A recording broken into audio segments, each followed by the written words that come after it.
अस्सलाम वालेकुम everyone, welcome to my channel Bio Decoded. और आज 11th अप्रैल और आज भी जो है वो जूनियर साइंस टीचर की जो टेस्ट है उसका आज दूसरा डे था। और आज का भी जो पेपर है वो उनके कुछ क्वेश्चंस जो हैं वो अभी आ चुके थे, तो उनको डिस्कस करते हैं ताकि आप उनकी अंडरस्टैंडिंग भी बिल्ड कर लें और उसके साथ साथ अपने आंसर्स को भी जो है वो मैच कर लें कि आपने ठीक किए हैं या गलत किए हैं। तो हमारे पास बायोलॉजी के कुछ क्वेश्चंस आए हैं तो उनको डिस्कस करते हैं और उनको सॉल्व करते हैं।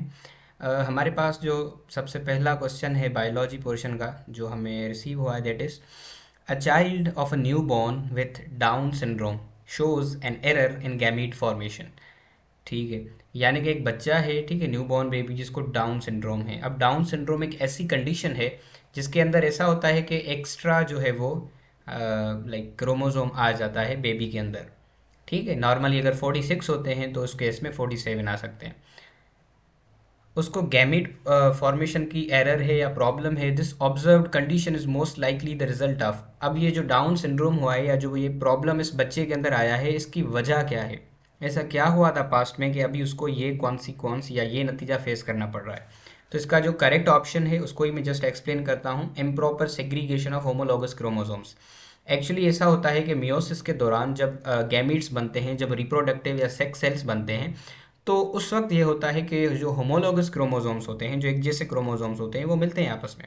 फिर वो सेग्रीगेट होते हैं, अलग होते हैं। उसकी एक कॉपी जो है वो एक सेल में जाएगी, दूसरी कॉपी दूसरे सेल में जाएगी। लेकिन बाजुकात ऐसा होता है कि वो उसमें नॉन डिसजंक्शन की प्रॉब्लम आती है, मतलब वो एक दूसरे से अलग नहीं हो सकते किसी वजह से। तो अगर अगर वो अलग नहीं होंगे तो एक्स्ट्रा क्रोमोसोम किसी सेल में चला जाएगा और उसी कंडीशन को हम डाउन डाउन सिंड्रोम कहते हैं। तो जो ये पहला वाला सवाल था इसका ऑप्शन ए जो है वो करेक्ट होगा। ऑल राइट, आगे चलते हैं दूसरे सवाल पर। और या that's quite easy. During a field trip in a desert ecosystem. एक डेजर्ट का इकोसिस्टम है, डेफिनेटली वहाँ पर नॉन लिविंग थिंग्स भी हैं। इकोसिस्टम में डेजर्ट के अंदर लिविंग थिंग्स भी होंगी, प्लांट या कुछ animals. Researchers observe a decline in the population of secondary consumers snacks. देखें, जो सांप होते हैं या स्नैक होते हैं वो सेकेंडरी कंज्यूमर होते हैं जो कि प्राइमरी कंज्यूमर्स को खाते हैं। ठीक है, उनको हम सेकेंडरी कंज्यूमर कहते हैं। और प्राइमरी कंज्यूमर्स मोस्टली इंसेक्ट्स वगैरह या इस तरह की चीज़ें होती हैं।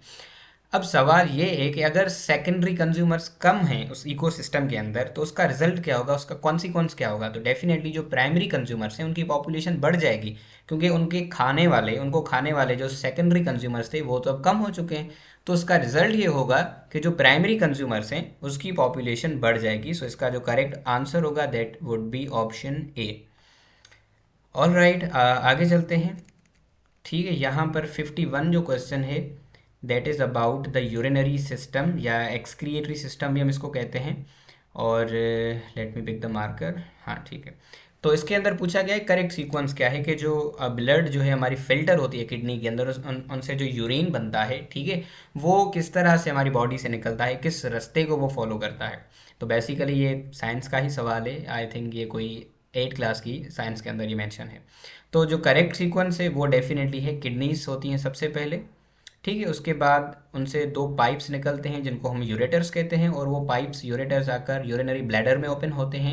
ये एक बैग टाइप स्ट्रक्चर होता है जो कि यूरिन को स्टोर करता है ना, जैसे एक डस्टबिन का काम होता है।